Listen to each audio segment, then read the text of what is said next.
If you were to think back on a piece of advice in your journey so far, what would be the best piece of advice you've been given, and how has that served you? This is a very beautiful one. I was talking to my wife earlier about this, and so my guru, he gave me this advice. So, you know, we once I was, did the meditation, and I was practicing meditation for a while, and then I went to my guru and I said, Babaji, I'm connecting to the formless, and it feels really good.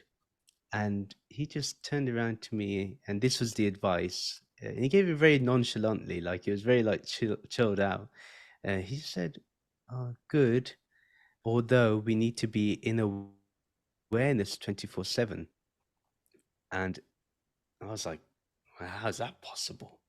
And I didn't even get, I thought he'd be really happy. Or he'd be like, well done for doing it. None of that.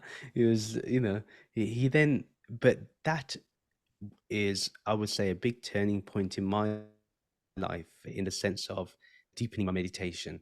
So then I was like, well, what is this awareness that he's talking about? And, then, the weird thing is, I've been reading about this, but I only started capturing what it meant.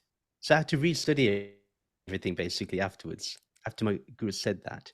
So, so that piece of advice has been the one that has stayed with me even to today. I remind myself, I need to be in awareness 24/7. And I think the confusing thing that happened for me was, yes, you connect to a formless, but there's still a duality, and there can be a disconnect too. And what my guru was telling me was there needs to be a place where there's no disconnect here. And how can you get to that to make sure there's no disconnect and a permanent connection? That is to be in awareness. And in that awareness, actually, what I found is that's where oneness happens. And and to go back on the question you mentioned about mystics as well, that's been the number one thing you must find in a mystic.